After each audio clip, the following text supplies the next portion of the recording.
Hello दोस्तों, आपका अपने यूट्यूब चैनल बंधु क्लासेस में स्वागत है। Uttar Pradesh police GK and GS practice paper 8 हम लोग आज देखेंगे, जो आपके आगामी एग्जाम के लिए काफ़ी महत्वपूर्ण होने वाले हैं। तो आइए कुछ प्रश्नों पर चर्चा करते हैं, जो आपकी एग्जाम की दृष्टिकोण से काफ़ी इंपॉर्टेंस होंगे। तो वीडियो को अंत तक देखिएगा और चैनल पर अगर नए जुड़े हों तो चैनल को सब्सक्राइब कर लीजिएगा। बेल आइकन का बटन जरूर प्रेस करिएगा, जिससे मेरा आने वाला प्रत्येक वीडियो का नोटिफिकेशन आपको क्या रहे, मिलता रहे। तो आइए शुरू करते हैं। आज के कुछ महत्वपूर्ण प्रश्नों पर हम लोग देखेंगे। पहला प्रश्न है, हड़प्पा सभ्यता में विशाल स्नानागार का साक्ष्य कहां से प्राप्त हुआ है? हड़प्पा, मोहनजोदड़ो, लोथल या धौलावीरा? तो जो विशाल स्नानागार है, कहा जाता है कि यह सिंधु सभ्यता की सबसे बड़ा स्थल था, और इसका जो साक्ष्य प्राप्त हुआ है वह कहाँ से प्राप्त हुआ है? मोहनजोदड़ो से प्राप्त हुआ है। यानी जो विशाल स्नानागार है, इसका साक्ष्य हमें कहाँ से प्राप्त होता है? तो मोहनजोदड़ो से इसका साक्ष्य प्राप्त होता है। अगर हड़प्पा की हम लोग बात करें, यहाँ से एक साक्ष्य प्राप्त हुआ, कई बार एग्जाम में पूछा गया है, 837। 837 क्या था? यह एक कब्रिस्तान था, जहां से कई सारे मृतक अवशेष पाए गए हैं, और इसका जो नामकरण किया गया है वो क्या किया गया है? 837 किया गया है। और इसका साक्ष्य हमें कहां से प्राप्त होता है? हड़प्पा स्थल से प्राप्त होता है। लोथल से अगर हम बात करें, तो लोथल से हमें गोदीवाड़ा, यानी गोदी गोदी वाड़ा का साक्ष्य प्राप्त होता है, जिसे हम लोग वर्तमान में बंदरगाह कहते हैं। यानी बंदरगाह का साक्ष्य अगर पूछा जाए कहाँ से प्राप्त हुआ है, तो लोथल से प्राप्त हुआ है। और धौलावीरा की अगर बात की जाए, तो धौलावीरा गुजरात के कच्छ में स्थित है। यहाँ से हमें जलाशय जलाशय जलाशय का क्या हुआ है? साक्ष्य प्राप्त हुआ है। ठीक है, आइए अगला प्रश्न देखते हैं। अगला प्रश्न है, निम्नलिखित में से कौन सा युग्म सही सुमेलित नहीं है? हड़प्पा रावी नदी पर स्थित है, मोहनजोदड़ो सिंधु नदी पर स्थित है, कालीबंगा घग्गर नदी पर स्थित है, लोथर सतलज नदी पर स्थित है। तो हमसे पूछ रहा है कि कौन सा जो युग्म दिया है उसमें सुमेलित नहीं है। इस बात का भी हमें ध्यान रखना है, क्योंकि इसमें कभी कभी कंफ्यूजन हो जाता है कि हम क्वेश्चन आसान देखकर नहीं शब्द को बिल्कुल ध्यान नहीं देते, इसलिए क्या होता है, नहीं शब्द को हम लोग अंडरलाइन कर लेते हैं।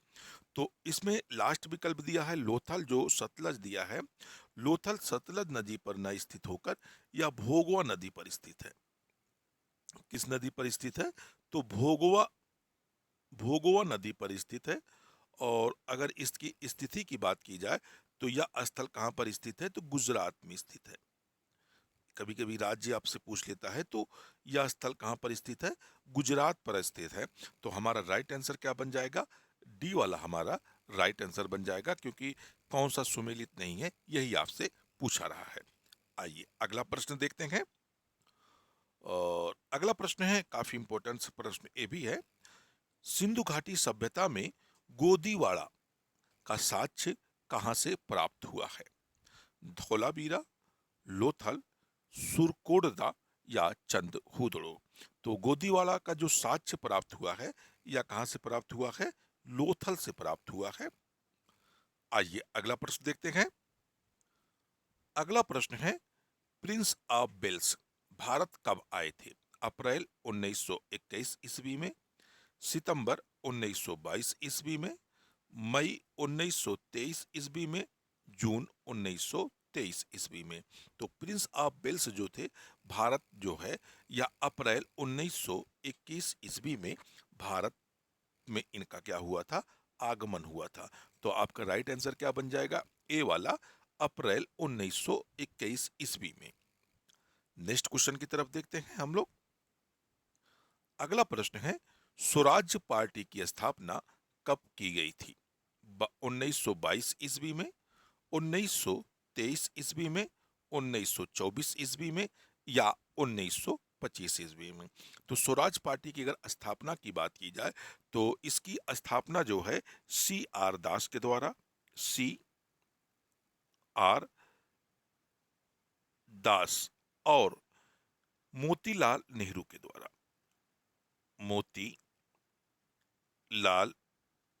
नेहरू के द्वारा 1923 ईस्वी में 1923 ईस्वी में स्वराज पार्टी की स्थापना की गई थी। तो आपका राइट आंसर क्या हो जाएगा? बी वाला आपका राइट आंसर हो जाएगा 1923 ईस्वी में। अगला प्रश्न देखते हैं। अगला प्रश्न है, निम्नलिखित में से किस धातु का प्रयोग हड़प्पा के लोग नहीं करते थे? सोना, चांदी, कांसा या लोहा।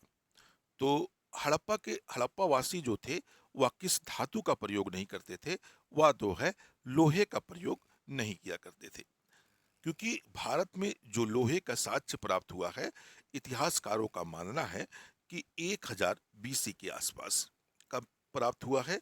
1000 बीसी के आसपास भारत में लोहे की प्राप्ति बताई जाती है। लेकिन हम बात करें हड़प्पा सभ्यता की, तो हड़प्पा सभ्यता का जो कार्यकाल था, एक तरह से कहा जाए कि इतिहासकारों में मान्य डेट थी, वह कब था? 2350 बीसी से 2350 बीसी से 1750 बीसी तक का ये कहा जाता है कि इस समय यह सभ्यता क्या हुई थी? फली और फूली थी। इसका जो विकास था इन्हीं के बीच में हुआ था। और लेकिन भारत में जो लोहे की प्राप्ति होती है वह कब होती है? 1000 बीसी के आसपास होती है। तो ऐसा विद्वानों का मानना है कि जो हड़प्पा वासी थे वह लोहे का प्रयोग नहीं किया करते थे। आइए अगला प्रश्न देखते हैं। अगला प्रश्न है, किस हड़प्पा सभ्यता स्थल से कांस नर्तकी की मूर्ति प्राप्त हुई है? मोहनजोदड़ो, हड़प्पा, कालीबंगा या चंदहुदड़ो। तो जो कांस की नर्तकी की मूर्ति प्राप्त हुई है, यह हमें किस स्थल से प्राप्त होती है? तो मोहनजोदड़ो से यह प्राप्त होती है। अगला प्रश्न देखते हैं। अगला प्रश्न है, प्राचीनतम सिक्कों को क्या कहा जाता है? प्राचीन मुद्रा, दीनार, आहत सिक्के या स्वर्ण सिक्के। जो प्राचीनतम सिक्के थे या 6ठी शताब्दी ईसा पूर्व के आसपास हमें प्राप्त होते हैं। कब होते हैं? छठवीं शताब्दी, 6वीं शताब्दी ईसा पूर्व यानी बीसी के आसपास इन सिक्कों की प्राप्ति होती है, जिनको ये क्या सिक्के होते थे? चांदी के निर्मित होते थे। ये सिक्के किसके होते थे? तो चांदी के सिक्के होते थे। और इनको क्या कहा जाता था? तो आहत सिक्के कहा जाता था। इनको कहीं कहीं पंच मार्क सिक्के भी कहा जाता था। पंच मार्क सिक्के भी कहा जाता था, क्योंकि ये 5 धातुओं से मिलकर बनाए गए थे। लेकिन आपके विकल्प में आहत सिक्के दिया हुआ है, तो ये भी विकल्प आपका राइट होगा, क्योंकि इनको क्या कहा जाता था? आहत सिक्के भी कहा जाता था। अगला प्रश्न देखते हैं। और अगला प्रश्न है, हाथी गुम्फा अभिलेख का संबंध किस राजा से है? रुद्रदामन, खारबेल, समुद्र या अशोक। तो हाथी गुम्फा अभिलेख जो है, इसका संबंध की अगर बात की जाए तो इसका संबंध खारबेल से था, क्योंकि हाथी गुम्फा अभिलेख के माध्यम से ही खारबेल के इतिहास या उसके जीवन के बारे में हमें संपूर्ण जानकारी मिलती है। ये भी विद्वानों का मानना है कि जो खारबेल शासक था, ये एक पहला शासक था जिसने अपनी सारी एक्टिविटीज या सारी क्रियाकलाप एक ही अभिलेख पर क्या किया था? उत्कीर्ण करवाया था। अगर हम रुद्रदामन की बात करें तो रुद्रदामन का एक महत्वपूर्ण अभिलेख है जिसे हम लोग एहोल अभिलेख के नाम से जानते हैं। एहोल अभिलेख के नाम से जानते हैं, जो काफी महत्वपूर्ण है। कई बार आप एग्जाम में देखे होंगे इसको। और अगर समुद्रगुप्त की बात की जाए तो समुद्रगुप्त की काफी महत्वपूर्ण अभिलेख था प्रयाग स्तंभ लेख। प्रयाग स्तंभ स्तंभ लेख, जो वर्तमान में प्रयागराज जिला है, यहाँ पर एक अकबर के द्वारा किला निर्मित किया गया था, उसी में ये अभी भी सुरक्षित रखा गया है। क्या कौन सा अभिलेख था? प्रयागराज स्तंभ अभिलेख था। अशोक की बात की जाए तो अशोक के द्वारा अभिलेखों का भारत में सर्वप्रथम प्रचलन किया गया था, ऐसा भारतीय इतिहासकारों का मानना है। आइए अगला प्रश्न देखते हैं। अगला प्रश्न है, असहयोग आंदोलन कब शुरू किया गया था? 1918 ईस्वी में, 1919 ईस्वी में, 1920 ईस्वी में या 1921 ईस्वी में? तो असहयोग आंदोलन की अगर बात की जाए तो असहयोग आंदोलन जो है या महात्मा गांधी के द्वारा शुरू किया गया एक व्यापक जन आंदोलन था और जिसकी शुरुआत 1920 ईस्वी में की गई थी। एक तरह से कहा जाए 1 अगस्त 1920 ईस्वी में की गई थी। और इसकी समाप्ति की बात की जाए या जो असहयोग आंदोलन था या कब समाप्त हुआ था, तो ये भी डेट काफी इंपॉर्टेंस होती है, इसको भी हमें ध्यान रखना है। तो 1922 ईस्वी में महात्मा गांधी के द्वारा असहयोग आंदोलन वापस ले लिया जाता है। आइए अगला प्रश्न देखते हैं। अगला प्रश्न है, किस घटना के कारण 1922 ईस्वी में असहयोग आंदोलन को स्थगित कर दिया गया था? मोपला विद्रोह, Nagpur plague satyagraha, prince of Wales के भारत आगमन पर या चौरी चौरा कांड पर?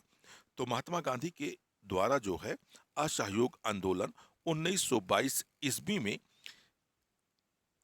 वापस ले लिया जाता है। और यह किस कारण महात्मा गांधी के द्वारा ऐसा किया जाता है? तो कहा जाता है कि जो उत्तर प्रदेश है, यहाँ पर एक जिला है गोरखपुर। गोरखपुर में एक स्थान पड़ता है चौरी चौरा। चौरी चौरा कांड के बाद महात्मा गांधी ने 5 फरवरी 1922 ईस्वी को क्या होते हैं, असहयोग आंदोलन अघोषित, एक तरह से कहा जाए समाप्त कर देते हैं या उसे वापस ले देते हैं। तो कौन सी घटना घटी थी जिसके कारण महात्मा गांधी ने ऐसा किया था? तो चौरी चौरा कांड के कारण। आपका राइट आंसर हो जाएगा डी वाला। अगला प्रश्न देखते हैं। अगला प्रश्न है, प्रयाग स्तंभ अभिलेख का संबंध किस राजा से है? समुद्रगुप्त, चंद्रगुप्त, रुद्रदामन या अजातशत्रु? तो प्रयाग स्तंभ लेख का संबंध जो है या समुद्रगुप्त के बारे में है।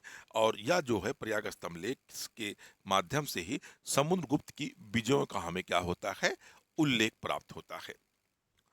अगला प्रश्न देखते हैं। अगला प्रश्न है, सर्वप्रथम सिक्कों पर लेख लिखाने का कार्य किसने किया था? गुप्तकालीन शासकों ने, मौर्यकालीन शासकों ने, यमन शासकों ने या उपरोक्त में से कोई नहीं? तो सर्वप्रथम जो सिक्के थे उन पर लेख लिखाने का जो कार्य किया गया था यमन शासकों के द्वारा किया गया था। किसके शासकों के द्वारा किया गया था? यमन शासकों के द्वारा किया गया था। अगला प्रश्न देखते हैं। अगला प्रश्न है, गर्तावास के साक्ष्य कहां से मिले हैं?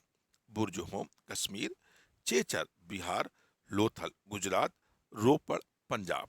तो गर्तावास का मतलब होता था गड्ढे बनाकर, मान लीजिए ऐसे ऐसे, तो इंसानों के द्वारा क्या होता था, ऐसे गड्ढे बना लेता था और यहीं पर इंसान क्या करता था, वास किया करता था। उसी को क्या कहा जाता था?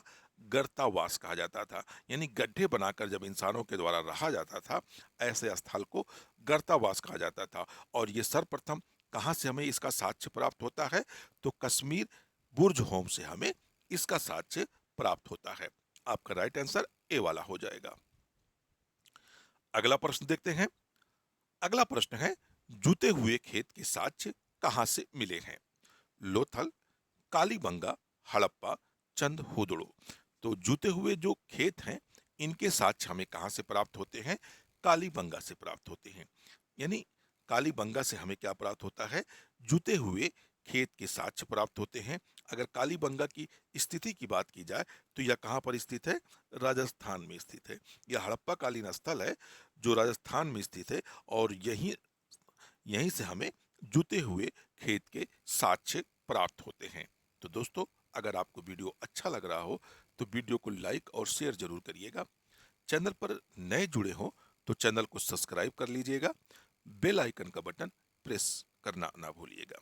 फिर मिलते हैं नेक्स्ट वीडियो में। जब तक के लिए धन्यवाद। जय हिंद दोस्तों।